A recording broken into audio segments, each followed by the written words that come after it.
On the October 12th, my magic day, and just at the opportune time with this movie's coming out, we got to let them know about. I'm so glad to see you, Bob. Welcome very much. It's so good to talk to you. Good to see a partner in our paradigm shifting yes, again. And all that sort of thing. And welcome very much to conversation. Our guest is Bob Dobbs, who's no stranger to conversation. He's been a guest many times. We go way back. He's a brilliant student. He bills himself as a paramedia ecologist, and he studied the media, and he understands the media, the implications of media in terms of larger understandings of the human evolution, of the human condition, in a very informed way. And Bob, welcome very, very much to Conversations. On this program, October 5th, is due to air on October 12th of 2006. That's a great honor, being on October 12th. It is a big day. We need not go into all of that, but it is, for me, a day that is of great significance. I have a feeling it might become like a year one or a New Year's Day and so forth. But anyway, Bob, talk to us a little bit about your background. We've got a great deal we're going to deal with. We have an article by Marshall McLuhan, who you were a great student of, in terms of understanding economics and so forth, and some of the economics of Lewis Kelso, that sort of thing. But share your own background, please, a little bit briefly. You've done it before, but do that again to sort of kick it off here, okay? Yeah, well, Harold, I'm here to present your request for an intellectual who's a visionary. You were complaining regularly on your show that there aren't any in the intellectual world. I've studied your shows and decided I've met the requirements. Very good. And part of the reason is my background. And I was born in Paris in 1922. I'm 84 years old. Boy, you sure carry it well, young man. Yeah, it's either the genes plus my wife's health knowledge and other factors like the D cell. But that's Carolyn is really a great person. I hope you realize how fortunate you are to have Carolyn Dean as your better half. My health shows that. All shows right. the appreciation. Okay. Now, enough of that. Yes. Carolyn, thank you. So anyways, I worked in intelligence agencies on a global level since World War II, since 1944. I met Kissinger at the Normandy massacre when he was over there picking up Nazis for Project Paperclip. He was a young soldier, picked up. Anyways, he was brought over by Fritz Kramer, who became the main mentor to Kissinger and many people in the 50s and 60s in the Pentagon. And I have a thing you understood. Your dad was involved with the old Fondi people in European intelligence, private intelligence very often and so forth, right? My family goes back 300 years. We were butlers for the wealthiest people in Europe. And the old money. Old money, and the technical term is Fondi, F-O-N-D-I. It's Italian for fund, and we talk about trust fund babies today. Well, the funds go back to in families such as the Turner-Taxis family, Gloria and TNT, Gloria Turner-Taxis, who you can read about her in the June issue of Vanity Fair. She's been laying low since her husband died in 1990. She's a great fan of the present Pope and has private audiences with him, and she's an example of being married into these Fondi kind of families. Pynchon wrote about Turner-Taxis in the novel Thomas Pynchon in the novel Crying of Lot 49, which is about the Turner-Taxis family dealing with a new technology 500 years ago, the postal system. It's interesting. The families of Venice, does it go back to Venice when Venice was in its heyday? When did the current families that constitute old money in Europe, Fondi, begin to be nascent or be developed? It began with Venice 1,000 years ago. It was? Yes. 1,000? Yeah, that's when there was a Mediterranean power economy. It was a huge empire. Yeah. Right, and then the Venetian oligarchy, the Fondi, they sent Columbus out, and he discovered the Atlantic economy. He initiated. The Vikings were already exploring it, but with Columbus, so the Venetian Fondi had to move to a new Atlantic base. So they moved out of Venice and moved to Amsterdam, and you had that, merchant revolution in Amsterdam in the 1500s, 1600s. Mercantilism, yeah. And then they moved to London. But you always had this connection between Amsterdam and... But it began with Venice, in a sense? Yeah, because Venice was... Marco Polo comes out of Venice, and you have them at the crux between the Ottoman Empire and the floundering Holy Roman Empire set up by Charlemagne. And you had Webster Tarpley on. I did. In fact, he is going to. Well, we're taping on Thursday. He's going to air tomorrow on my program. But the telescoping time here. Webster Tarpley is a great historian on the Venetian Fondi. He did that with the LaRouche organization for many years. He worked with LaRouche. Okay. I don't know if he talks about that today, but he has written a lot on the Fondi, the Venetian Fondi. He's got a steel trap mind. He really does. He's a really brilliant fellow. Well, you end up like that if you're in the LaRouche organization because they deal with left hemisphere data. They're very good at gathering data all around the world as a news agency, and you've got to be on your toes with your left hemisphere, basically. LaRouche is very brilliant.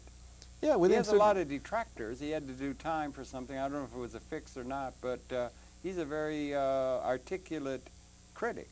He's he's in my personal chart. He's one of my holy offices in terms of he is someone who tells people about stuff that I had personal experience of. He's the historian of the Fondi. He's very good at it. That's where Webster Tarpley got his information from the information that the Executive Intelligence Review built up in the 70s under LaRouche's guidance. Okay, that's historical. And then you're interested, so you were an intelligence agent. Yeah, so and it had to do with, if I'm not mistaken, private money. Yeah, well, the Fondi money. The Fondi money was put on the sidelines after World War I because America took over in the 20s. And then they had to fight the European factions in World War II.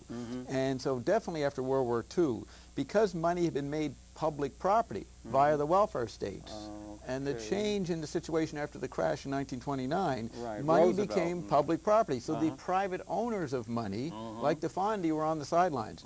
It wasn't until the American empire collapsed in the late 70s. The American empire collapsed with Vietnam? No, with the oil crisis in '73, then they lent all that money to the third world, and then the oil prices gold went standard? up. Yeah, that was in '71, the dollar exchange. But the thing is, by the late '70s, the third world countries could not pay back the loans. So then Paul Volcker raised the interest rates up to 20%. And that caused that great depression period from '79 to '82. All right? Then, that's when Ford was president? Or no, Reagan. Reagan was president from '81 till '89. We're talking at the end of the Carter period, the crisis with the Iran, the hostage crisis is in '79. And the oil thing. And the oil thing. And then you had the high interest rates, and all the American empire through the aid development banks lent out money all over the world. The Fondi never lend money. They always invest. So how come we had a recovery? What's the difference between lending money to people who are investor-grade people and what you said? Investors are people who do not lend. They support the thing. Lending, you let the guy run his own course. An investor runs the situation, has a bit of control over it. And also you pick and choose where you're going to invest. Well, you know, what happened to Third World? You lent money, and the dictators just stole the money and sent it back to Switzerland. A lot of it got back to Switzerland. Yeah, flight capital, hot money. So the Fondi would never let that happen. But they didn't have the power to do that from the 40s, 50s, 60s into 70s. But where did the Reagan recovery come from? Began with Prince Charles. When the Fondi started to move into banking and their stable resources were used from '83 on, because they're the only ones that had any money, because they had never lent it out and lost it in the computerized economy of the 70s that led the crisis for the American empire. How had it been stashed? In what form? Gold, credit, and invested in certain strong companies, but they had to shift into new companies. So they invested... They had a new economy and technology emerging. They invested heavily in the digital economy, which began with Apple, the famous New Year's Day commercial in 1984. What's the difference between the Fondi, as it were, that's European-based and so forth, and American capital owners and investors and so forth? Or where does the distinction, and how do we fit that together? American empire... It's the Bilderbergers, or they No, it's like this. The American empire is based on the people owning the money. It's public property. It's the welfare state. It's a guaranteed income, unemployment insurance.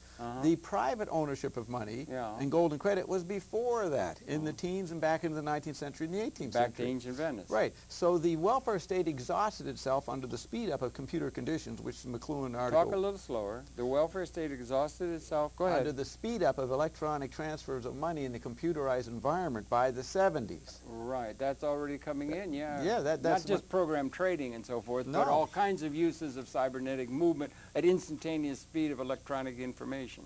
It's very important we bring in the McLuhan article because he explains it. Because here's the thing: money becomes a guaranteed medium. Everybody has, through welfare and unemployment insurance, a certain amount of access to paper money. But the economy by the '60s is not based on paper money; it's based on information. Okay, emergingly so. Hasn't it Information always been? I mean, no. Money they was had carrier pigeons to get an advantage to start up Reuters and stuff. right, but look, that's visual money, visible. We're talking about intangible money. Okay. Now, this is where the gap is. When you have an electronic environment, as we have, and we're quoting this article here. I don't know. We don't need to show it up, but I'll just say. We can show it. It's in great detail. Yeah. It's a New York Times op-ed, September 21st, 1974. 74. Page 74. That was when you had whip inflation now with Mr. Ford as our president. Yeah, that's a month after Nixon has resigned. All right. Had to leave. So September 21st, 1974, page L29. Look it up on the New York Times file. This is an op-ed by Marshall McLuhan called A Media Approach to Inflation. Yeah, this is what you read to me over the phone the other day, and had great interpretation of it involving all kinds of understanding of media and the importance of media. It explains why today upstate New York State has nothing. It leads to the outsourcing. They have a lot of prisons. They have a lot of prisons, which McLuhan predicted. That's the only way to go. He predicted that. Yeah, here's the main point, is that when you have a computerized global economy with satellites and automation and TV and all the cable TV in the 70s, all that rapid implosion of information, which leads to an instantaneous and simultaneous environment. Okay, instantaneous and simultaneous for everybody in the planet. If I understand, you measure against 200,000 years of human experiences all happening within an eye blink, but there was a time when that had to be developed. So we had the telegraph, and then we had the railroads, and we had that kind of, so it built up, and it reached a certain crescendo, and it may be that we're now, have we crossed the line into a whole new paradigm in terms of that instantaneous, simultaneous, and so forth? It was built up, and we're still progressing with that as we move into the future now. There's two When shifts. did the break point come? Can it be narrowed down to a certain period of time, months or days or something like that? There's two shift points, the 70s and the year 2000. So we're going to get to 2000 and explain why Bush is the way he is. But he is the way he is. That'd be good news for a lot of people to understand. Right. But the period before that, what we call the Information Society, the Post-Industrial Society, where did that come from? It came from the technologies we invented.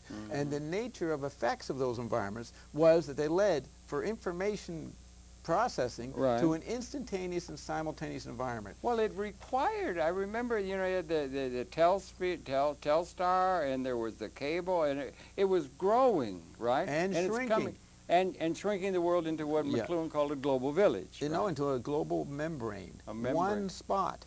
This is where the keyboard, the Federal Reserve, or the Federal Reserve Chairman, the Federal Reserve Chairman, Alan Greenspan, and Paul Volcker before them, they're the person at the switchboard to set interest rates. To set interest rates, which controls the global economy. Yeah, because we have a monetarist kind of view of economic theory, Friedman and so forth. Yeah. So McLuhan proposes in this thing that you had previously rationalist theories of economic explanations of inflation. Keynes, you had Keynes, which said apply money at the right place and right time to deal with inflation. On the demand side particularly, I think, in dealing with the problem of inflation. And then you had the traditional Marxist view, which just said do more production to counter inflation.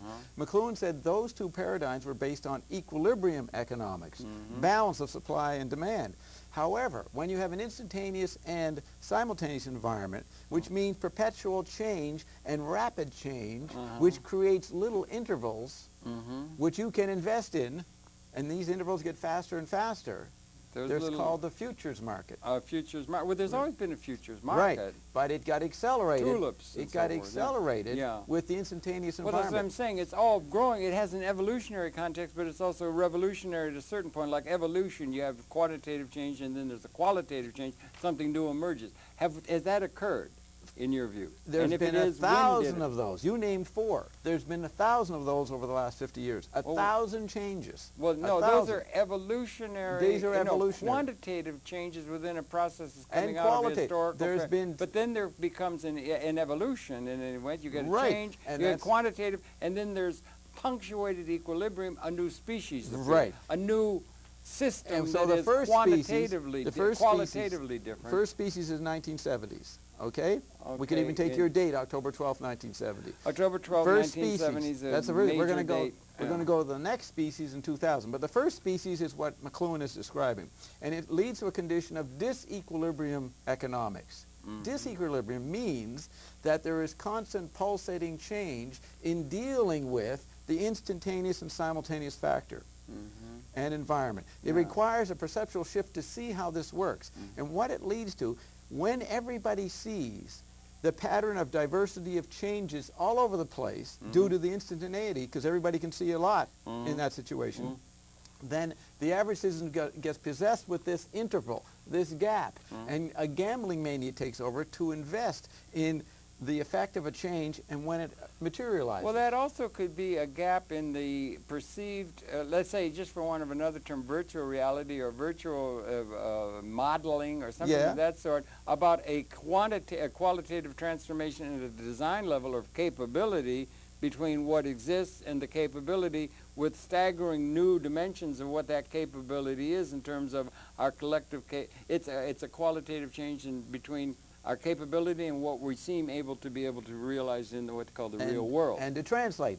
We can't translate it back into Keynesian or Marxist or any kind of equilibrium theories. We can only translate it into understanding the disequilibrium situation of an irrational process that cannot be measured quantitatively. Chaos This theory? is, I'm explaining, chaos theory is the sociological and physics world adapting to the environmental effect of the instantaneous, simultaneous environment. Fractals, but the point is, I'm explaining that effect in the 70s caused the collapse of the economy based on visual money and the collective ownership of money, because the simultaneity and the investing in increasingly small future intervals, which is basically a chaotic anarchistic environment, that led to global capital moving anywhere around the planet. Therefore, there was no way to control it in the bureaucratic sense of a welfare state. And that anarchy reaches its peak in the late 70s, and that's when the American empire, on terms of shared money in understandings, inside this chaotic, instantaneous, simultaneous environment, collapsed. No money from 79 to 82, just outrageous 20% interest rates. So the only people who had money based on solid gold and credit and were not part of the chaos. But we've gone off the gold standard. Doesn't matter. Yeah, that doesn't matter. Okay. The point is, they had money because they did not loan it. They invested. They just held it. Okay.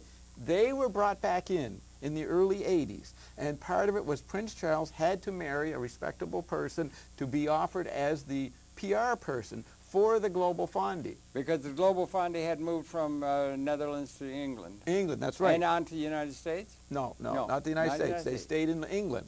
It's basically the European oligarchy. Okay. I mean, the Rockefellers and Morgans, they had to deal with that. The Astors married in. A lot of the rich families, you know, the Henry James phenomenon of people, he wrote novels on it, American new rich would go and marry into European oligarchy. But that wasn't so much the trend in the 40s, 50s, 60s.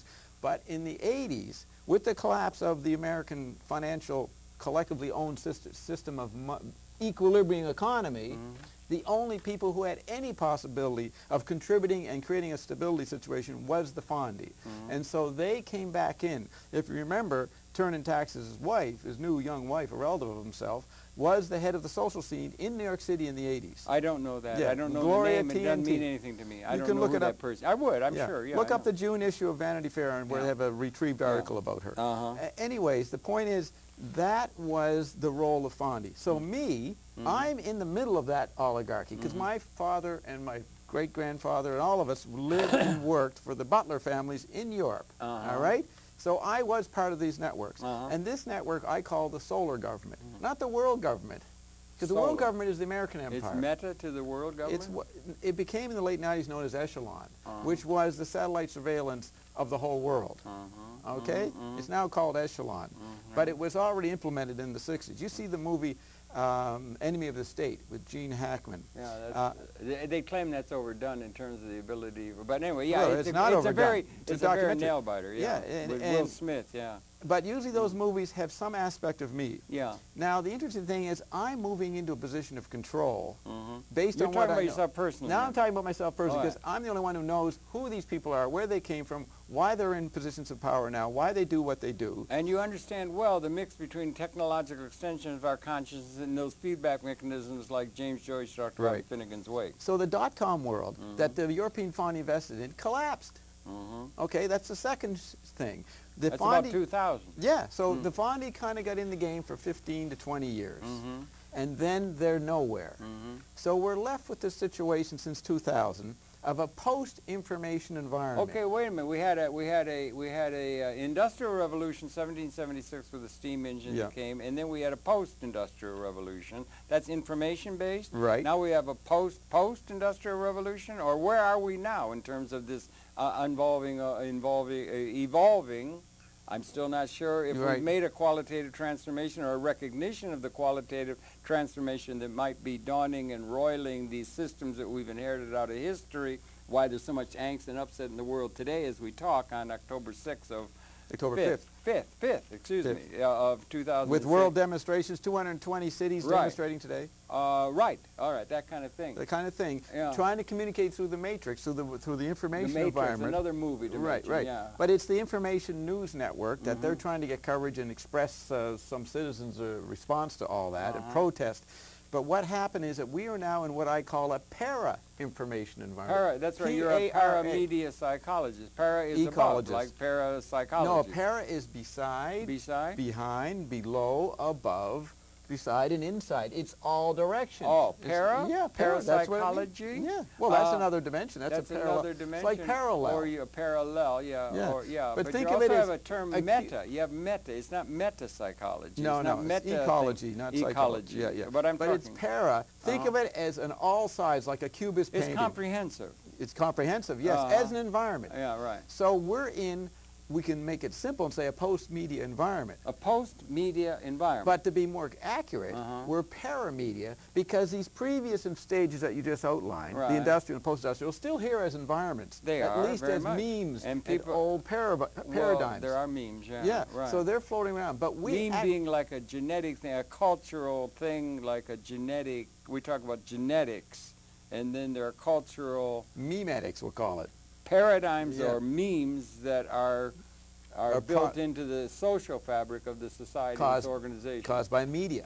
Caused by the technology of communication. Media, I don't just mean television. Any medium of communication, from speech to bulldozers to shovels to all satellites. Technology is media in a sense. It's all extensions of our consciousness into the environment, and there are very few creatures that are able to extend their consciousness into the environment, create situations other than what in a Eden-like sense is given, which is the lot of most all of the creatures. Right. So we're very unique along that line of evolution, and our being able to build the world, make the world different. Now our extensions turned on us in the post-industrial phase. Turned, or they do have we shape our tools. Thereafter, our tools ape us. I think and shape us. But as they got tinier and tinier over the last 30 years, we now feel superior to the mediascape. We, the citizens, are paramedia.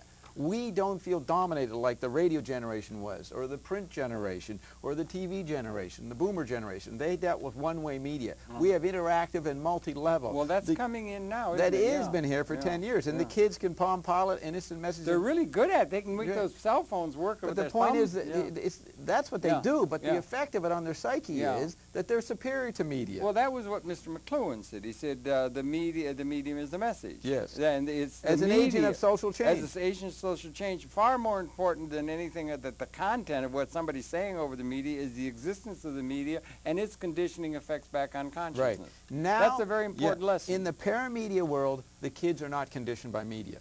Okay? We are not conditioned. That is a subliminal effect of paramedia, where we feel we're superior, we don't feel we're conditioned. That's why McLuhan doesn't make sense to people anymore, because to the younger kids, they don't feel conditioned, but they're conditioned into feeling that. But it's very hard to find out what that thing is, because it's a seamless web and invisible. And then you get to the post-information situation. So as a result of this, because I'm the only one who really understands what's going on. You're the only one who understands what? The reality we live in. The reality I'm saying that I'm more important. You're the only human being or consciousness in the planet who can really understands and can articulate an understanding of crucial importance for everyone to understand in order to navigate to a new there was a book by my hero, Utopia or Oblivion by Buckminster Fuller, who I have great account for. You have account for that. but that's a very important kind of position that you feel you have in terms of the evolution of universal consciousness. Yes, and because of that, you should be president. Well, that's what we're leading into. We're going to get into that because that movie's coming out. Yes, because and the guy at the head. But let me get into that. Yeah, I don't want to lead into that carefully. Yeah, let's throw away the punchline. The point is that it'll come up in 2 minutes. So this is your announce on television. Yeah, I'm announcing here now that you may be a candidate for president of the world. Yes, that's right. Now, here's the thing. I mean, The Matrix, there's articles written about how The Matrix was about me. Right. SpongeBob was written about me. You will see aspects of my life in those movies. The Matrix was monitored on your life? Or yes, and there was articles written on that. Yeah, Robert Guffey is the journalist who did that. You got that chapter and verse. You got all the footnotes to demonstrate that. That's right. Well, that's not a small matter. No, it isn't. Now, what role are you in The Matrix? Who are you in The Matrix? I'm all of them. I'm the architect. I'm Neo. I'm Trinity. I'm the agents, there was wacky... some with M. There was somebody with M. In yeah, Morpheus. Yeah, Morpheus. I had written an article about the Morpheus generation before the movie came out. That's where they got the term from. But without getting distracted the point is, I mean, go to my website. You've already made a pretty big claim. Yeah, well, I'm going to back it up. Now, here it is. The point is that since technology, in quotes, has come alive... Yeah. And when did that happen? When did that happen? That happened starting in the 60s, with what we call the digital technology. It is replaying our extensions. But I've explained this in other shows. Yeah, you can go back and look at other shows, but I just want to move into this new point. As a result of me understanding this situation, the media mirrors me. And now we're coming into a crucial election period, supposedly, 2006 to 2008. People think this is very important. Mark Miller and these people say it's the most important election period because they're very paranoid about President Bush, and they think they're going to lead to a lot of people in the world very worried. Yeah. And so we're going to have an intervention. And so wait, who is the we that's going to have the intervention? The people or what? Consciousness. Consciousness. Which I'm an expression of. But here's the point: is that as I've said, that the media reflects me at key points in key movies, like the movie Enemy of the State in 1999. How would you? Who would you identify with the movie? I mean, would you have been Will Smith? I was Gene Hackman. You were Gene Hackman. Oh, of course you would have been. I was the solar government. He was the echelon guy. He was in echelon. He'd been part of the government. But here's the thing, Harold. Langley and all here's that. our punchline. And you come from the intelligence. Yeah, I come from the solar government. So you know about how these guys work. One could even accuse me of making these movies, but I'll leave that for the speculation. But try to explain this. Right now, when I'm announcing myself, out comes a movie next week. Well, the day after your Magic Day, October 12th. October 12th. Called Man of the Year. Yeah, I know. And we're going to play the trailers for this. And they are using my name and what I did in Toronto and a little bit in Los Angeles. What did you did in Toronto? I did a radio talk show. Oh, you had radio. Talk about that because you were in association with Mr. McLuhan. Yes, and you bill yourself among others as an archivist of his work, and you know it very well. And you're the only person I know who can sit down and quote long parts out of Finnegan's Wake. Right, with all the right accents. Bucky Fuller and Louis Kelso and McLuhan Louis Kelso, and the Green Book Man. You're picking up a little bit on Louis Kelso and economics that I'm interested in. Yeah, that kind of thing. Yeah, right. We have here a statement. We get a chance. McLuhan on Kelso. Yeah, right. But let's get to this trailer. It was McLuhan who first pointed out Kelso might be relevant. That's right. Yeah. I mean, he said that the year the book came out, 1968. Because he's not understood by anybody in the traditional way of thinking, but he might be really relevant. You got it from what? What does it take? This is McLuhan's 1968 book, War and the Peace in the Global Village. I remember it. I've lost it, but the copy. So he's talking about... He said, I had a ball reading two-factor theory, I think. No, here's what he says. He says, consistent with the drastic environmental changes from mechanical ritual to electronic romance is not only the reversal by which every civilian becomes a soldier once more, as in ancient Rome or on our own frontier, but many reversals besides. It is not only our educational system that cannot stand up to the new electronic speed of information movement. The stock exchanges of the world are just as helpless and will disappear under the impact of the computer in a few years. Well, how many years? That's Kurzweil says the same thing. Here it is. The large cities of the world, this is 1968, the large cities of the world are so obsolete and irrelevant that they will suffer the fate of London Bridge, which is not fallen down, but is to be taken down and transferred to the private property of a Texan. Is it Texas? I thought it was Nevada. Yeah. He says, now that we are in the post-industrial time and moving into a world of programmed environments, we are certain to become obsessed with the economic organizations of the past that lie immediately behind us. Right. Kelso and Heder spot this syndrome in economist Galbraith. He then quotes Galbraith in his obsolete statement that Kelso's making fun of. So well, he didn't make fun. Yeah, he did in the Affluent Society. And he points out, we won't go into it, but this is in 1968. Yeah, that was him giving a tip of the hat to a system that wasn't understood by hardly anybody. And he quotes the book, The Two-Factor Theory, came out in '67, and McLuhan is writing this in late '67. He's on top of the new book instantly. And he sees the importance of it from a media perspective. And you follow all this kind of thing, and that's all really very interesting. And it's also interesting you got this thing. And you're right, I would like to set it up, Enemy of the State and that kind of Matrix and these kind of movies. Movies are very important. It's multimedia. They're the news of the day. It's the documentary of the Android meme or the fact. The Android meme, say that. Android meme is the programmed environment. Programmed environment. Well, Kurzweil, who we played a little while ago, and he's a brilliant fellow, and he wrote The Age of Spiritual Machines. I did a program with him, and he said that in 1999, I was talking, and he said that he had two things. He said they're going to be able to take and he tracked. He's an interesting guy. There's a lot of, I'm just looking at the sky. They're interesting guys, and he had a thing where from 1988, he had written a book in 1988, The Age of Intelligent Machines, and he wrote Age of Spiritual Machines, and he's still doing, but he tracked from 1988, he projected Big Blue and so forth. He projected computing, algorithms, and Moore's Law and that kind of thing. And he said he predicted within a couple of months when the chess champion would be defeated by a computer system. And within 10 years out, that's pretty good in being able to read the tea leaves of But I listened to his interview, and what he says, he's only speaking in English. The problem with Ray is that he's talking in English. He has to speak English, but you will not understand the world or communicate the situation unless you begin with the complex patterns of Finnegan's Wake, which is made up of 60 languages, and not just verbal languages, but multimedia languages. The very things that Ray says happened in the 70s and 80s. All right, but I want to get distracted by that. No, but I wanted to finish it, because he also said that it was going to be where they're at Google, and a lot of their effort, they're going to translate the languages, even poetically, of the world into one another simultaneously through a cyber thing. And the last thing he said, old environments. The things he's working on was a system, and he predicted it would be coming about now.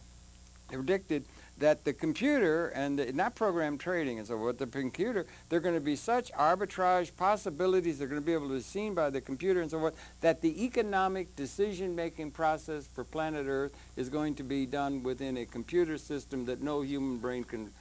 We're going to translate. We did that. The economic decision is going to be made by computers. We did that for 30 years. We already did that. That's what the solar government was. We programmed this. No, they were aided. He was saying that it was going to surpass. Well, and then did. He's projecting. We did that. He's projecting now the singularity that the intelligence of computers are going to in my intelligence activity, supersede human intelligence by about the singularity about, I think it's around happened 30 years ago. His timing is off.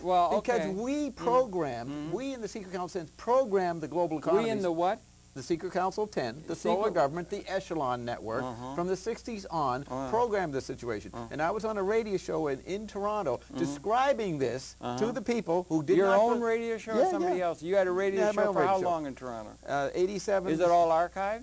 Yes, it's on my website. You can hear them. They're replaying them on the radio station. I'm the only talk show that's so good that you get replay. You're a radio talk show, not television. No, radio is a very different kind of thing than television. Well, that's how much television exposure have you had? Because you're setting up about how you're going to become Dobbs president and so forth in this film. Back then I was describing how There's a big difference between television and radio. Back then we pointed out. I explained on my radio show to the incredulous audience how we programmed the environment. And I said that I would eventually become president of the United States. You did say that. What year? You got that dated? Yeah, 1988, 1989. I'm going to be president. This gentleman is going to be president of the United States. Not you said the world before. Well, the whole world, whatever you want to call it. The United States is the world. Okay? It's the Android meme environment. The point is that I don't even have to put this subliminal advertising out. We got Hollywood helping me. They're putting out a movie next. That's what I want to tell you. Tomorrow. And if it's no less than Barry Levinson, who, ladies and gentlemen, this program is being taped on the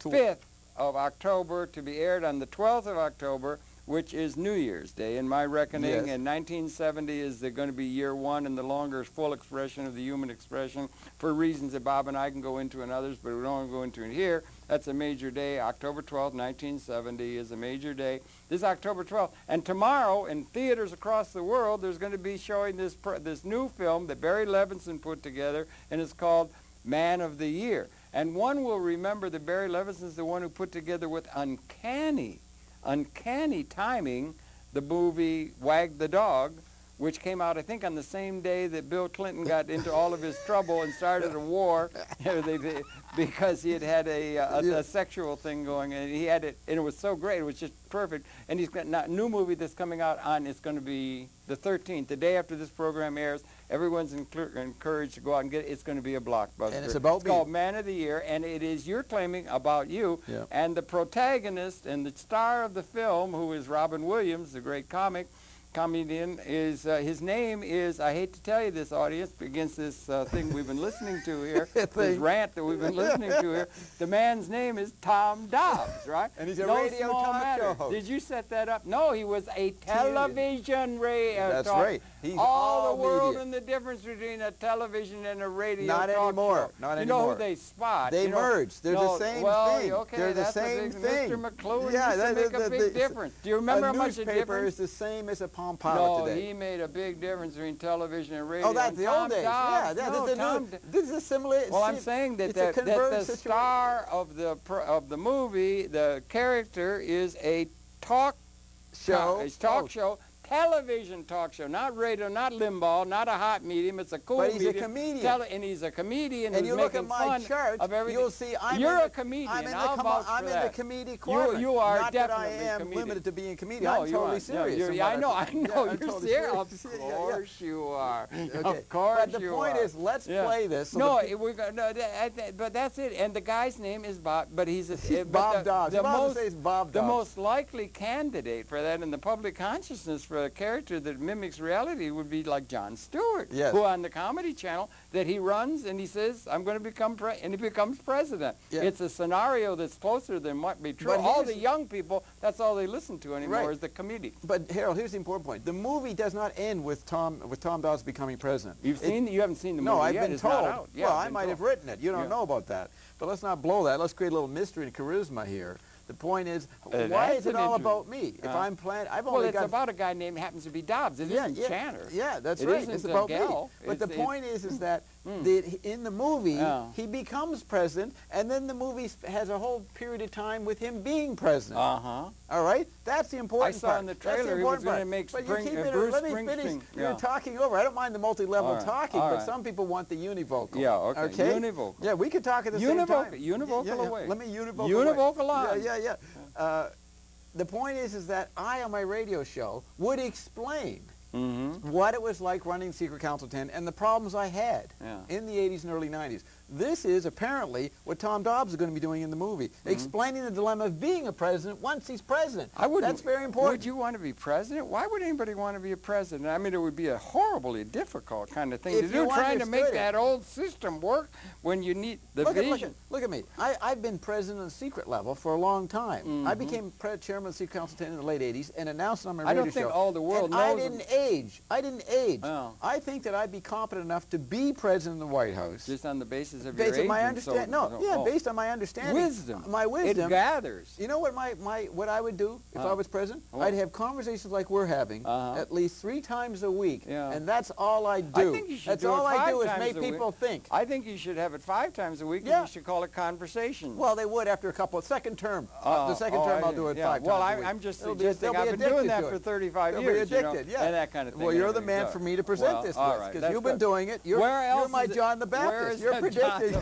So let's play this. All right. We've got in the audience with this Mishigash, we got a trailer that's on the internet. You can go to it now, and it's doing this. So why don't we set that up in the control room now? We'll play the trailer, and it's got some footage and so forth about this incredible coalition of events in the evolution of universal consciousness, where a guy named Tom Dobbs comes along at the same time that Bob Dobbs comes along, saying he's the pre-incarnation of the president. So it's a really strange thing and we're talking with Bob Dobbs, great guy, really bright mind, and really pleasure talking with him. So let's run it up and run this trailer about the film. It's going to air. It's going to be tomorrow in screens around the world, and it's called the Man of the Year. So let's run it up and run that now then, please. Thank you.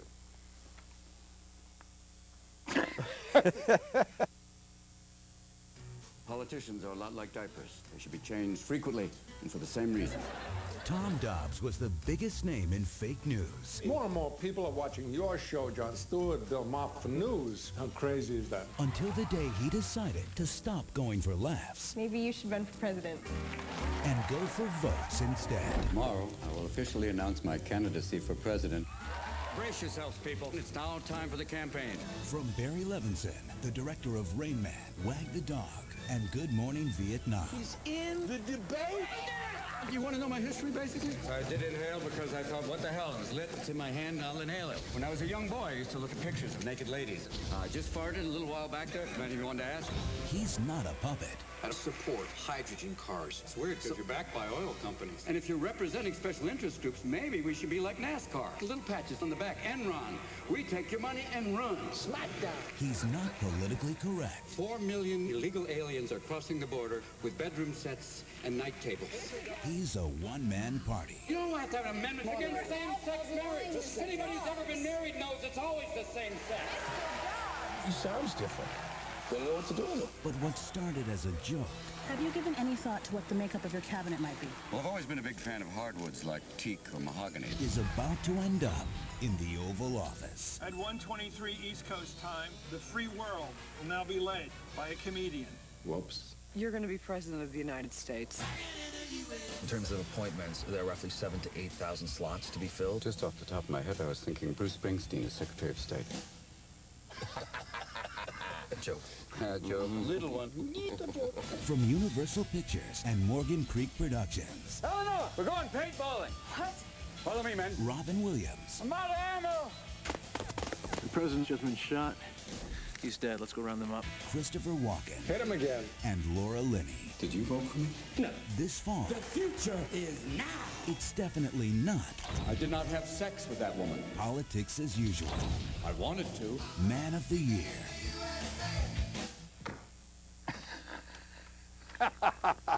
There was another one, I think. I'm not sure if there was another one. You want to play the second one? There's a second one. If you can set it up, you can get that other one going. That's really funny. What a funny theme and what an courant theme, because you've got the hottest thing going. It's the young people are all into comedy and satire and mimicking and mocking. Because they're paramedia. Because they don't believe in the information medium, they're so they accept fake news. They accept fake information. Fake news. That's what Jon Stewart calls his programs. Fake news. And the comedy channel. And now the interesting thing, looking at that. If you get that set up in the thing, just start running it and we'll go.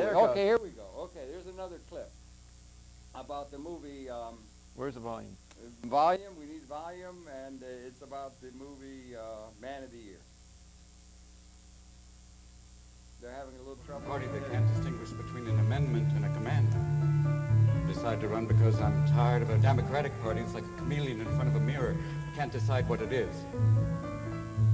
I decided to run because I'm tired of party politics and the games politicians play.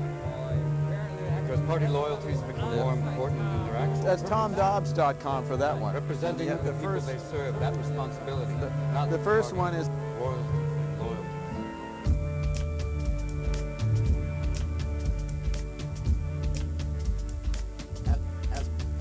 As I was saying, some of my colleagues in the Senate and I have... It's very strange that you're asking us about, to be fuel efficient when you're backed by oil companies. How can you be in bed with the oil companies and say that? You're basically like a kosher pig farmer. You're not on your talk show now, Mr. Dobbs. No, but I'm being continually interrupted. Basically saying, if this is a debate, you should answer questions honestly. You should be accountable for who you are. The voters should know who you represent. If it's special interest groups, we should know that. We'd be in the Senate with our suits on, and basically they should know if you're backed by something. It'd be like a little patches, like they wear in NASCAR. You can say, I can't understand. What are you saying? Heart attacks begin. We'll put the big one on the back, Enron. On the air? And run. Oh, so we'll be... Okay. There should be some sense of accountability. Really, don't you think? Well, he's got us. We're on. The sound is not playing. This is confusion. This is media confusion. We got waving to this, and he says that the sound is on, and the sound is still playing, and we're not, and everything. So he'll know when we're coming back on. We're ready for our close-up, Mr. DeMille. Okay, apparently the sound was on while we were just taking.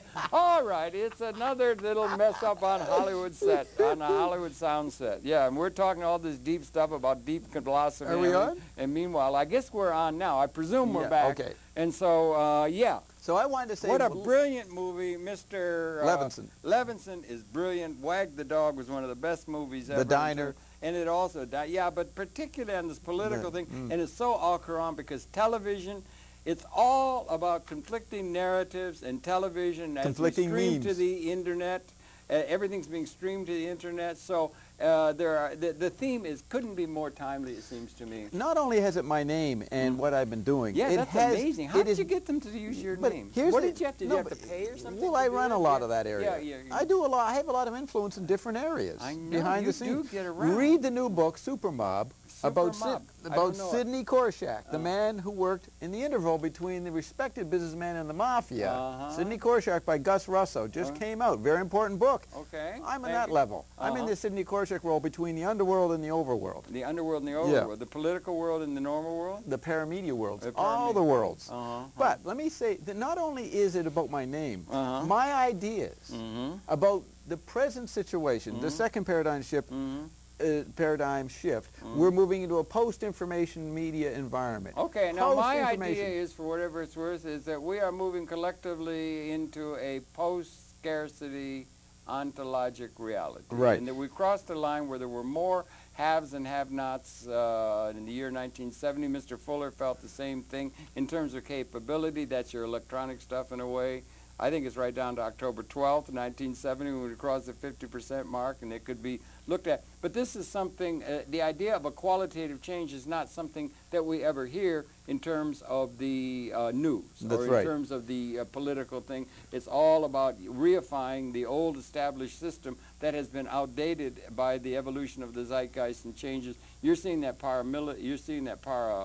media, and that's very important, but it's also part of a larger qualitative transformation, maybe heralded in terms of the evolution of universal consciousness itself. We're coming to a time where we can destroy the whole species, or we can create a situation where there can be an unleashing of the human cut the univocal, we got it. That we may be of a time of like speciating, yes. coming to a new relationship to the cosmos, which is transcendent to what we ever hear by our political leaders, and it calls for an alternate way of operating, which I don't think is going to be centered on the office of the President of the United States. It's going to be within a media context. A media context. But the media and the President have merged. It's probably going to be stationed or based within what is loosely termed the public access realm, which is not connected now, Harold, to the corporate structure so much. You get your univocal statement you just made for the last 3 minutes. You get into every show. I recognize your role in getting that unknown univocal statement only in when I every get a show. chance. If I get a chance, but you do get a chance. chance. That's because nobody else is doing it. That's Except I'm happy to hear you say you think we're at a moment of qualitative transformation, speciation, coming into a new relation, liberation, not just changing. Post-scarcity. Okay, let me. Post-scarcity is one important. The post-scarcity fact begins with the information environment of the 50s, 60s, 70s. Post-scarcity in terms of information, not cornflakes, but information.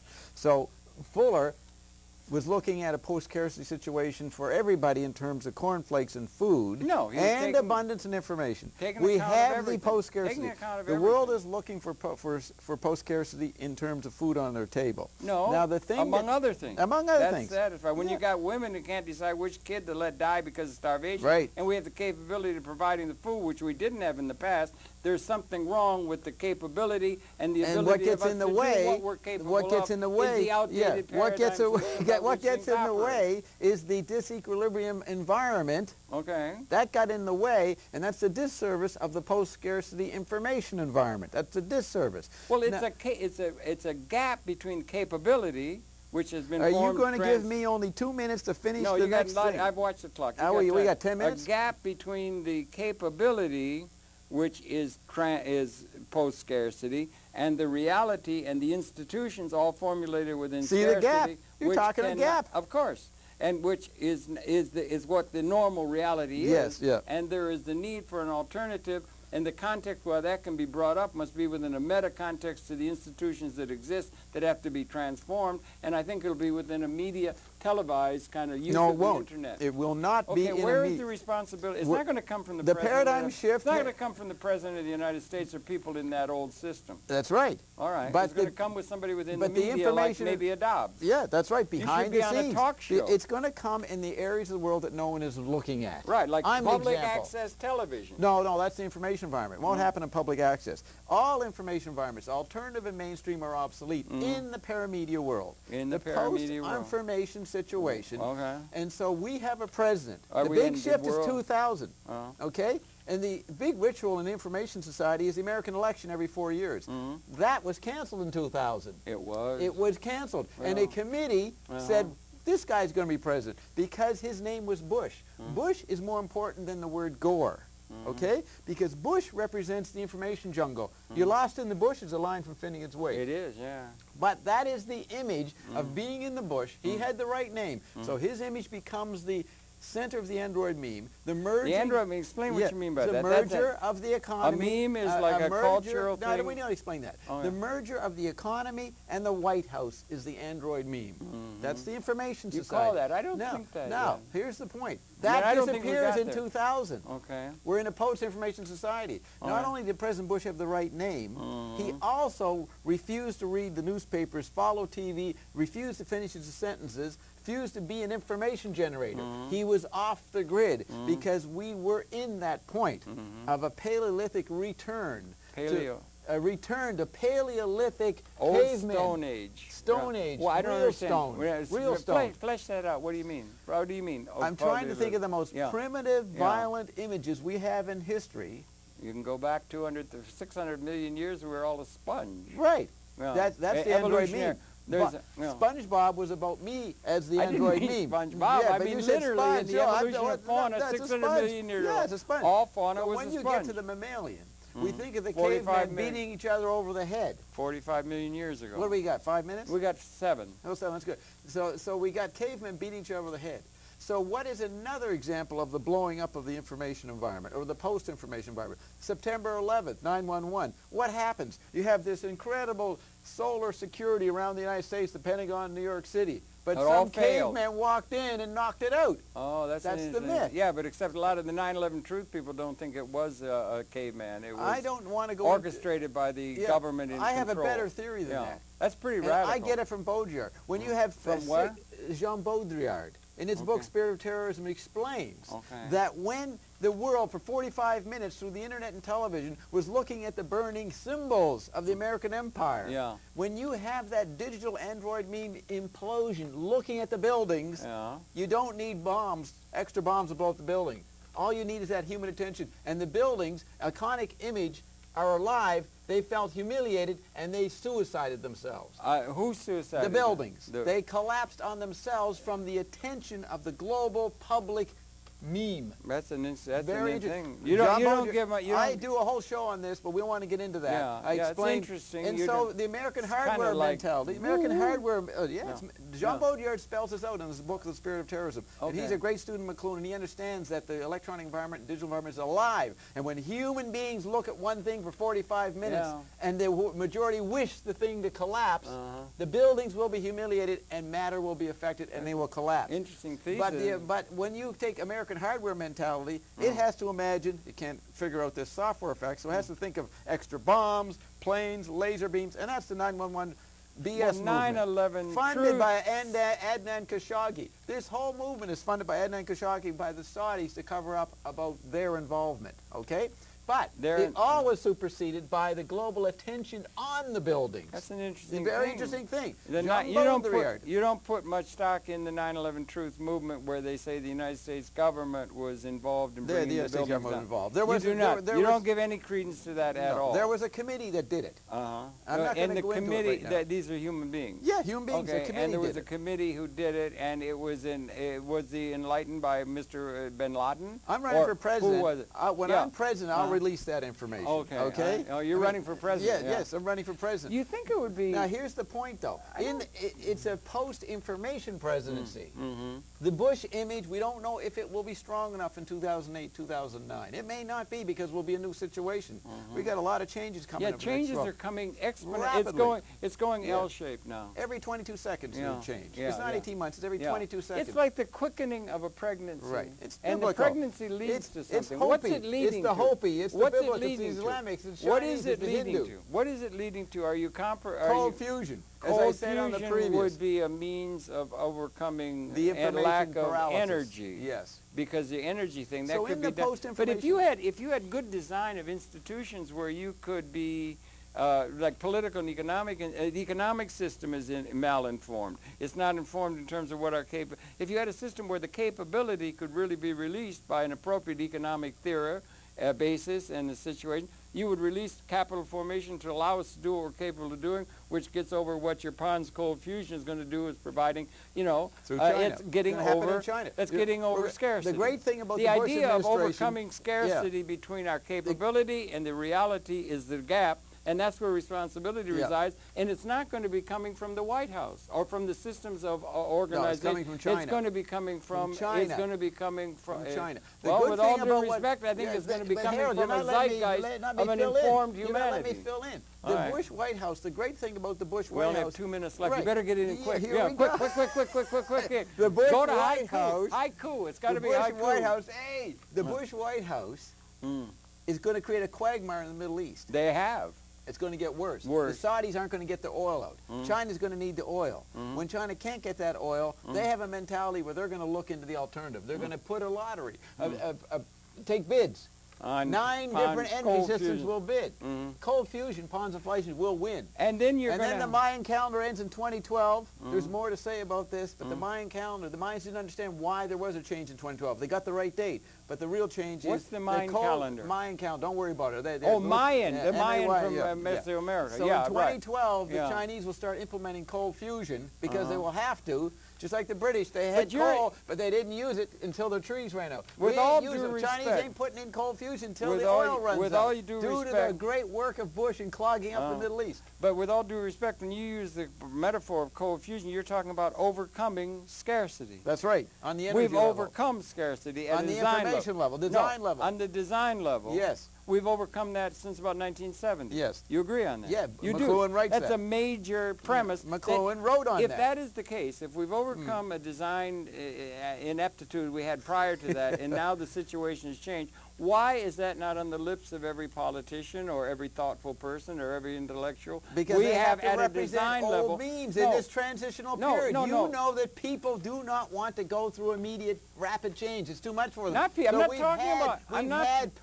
paralyzed. I know, but I'm not relaxation talking and nostalgia till we got to this point. Nostalgia doesn't work anymore. I'm not talking about people. I'm talking about intellectuals. Why are intellectuals? They're literate people. You're an intellectual. No, they're literate. Recognize literate people have no clue about what's going on in the I'm multimedia. All right, you're multimedia, but a lot of the people are. New York Review of Books. Barbara Epstein got cancer, died. All those people died because they can't handle. No, what I'm asking alive you, like if me. this event has taken place in the evolution of the zeitgeist in I'm 1970, talking, why are people not saying that, and why is that not letters 20 feet high on every think tank in the world? A money-based society will not pay for this. Well, then we don't have. It's economics. We need the new economics that can deal with allowing the design to happen. Disequilibrium economics. Yeah, so that's the gap. It'll only be overcome by by post-scarcity energy form. Cold fusion. Not if you. Well, okay, I understand your premise and everything like that, but I do think the important thing is going to be on something like cable television, or is going to be a place that's going to... No information. We're talking post-scarcity on the energy level. No, but you're not energy level. We've got post-scarcity information everywhere. No. We've got people communicating to billions. Go see the movie. It's called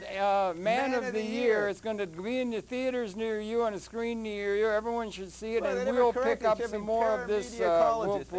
He corrected it, and then it's not there. Paramedia. Why isn't it paramedia? He corrected it. It's the media it should be paramedia. It should be, read it, everybody. Paramedia ecology is not mere media college. It's a paramedia college. Big difference between paramedia and media. It's been good having you on my show, Harold. Great talking to you. It's a pleasure of yours to have Harold here.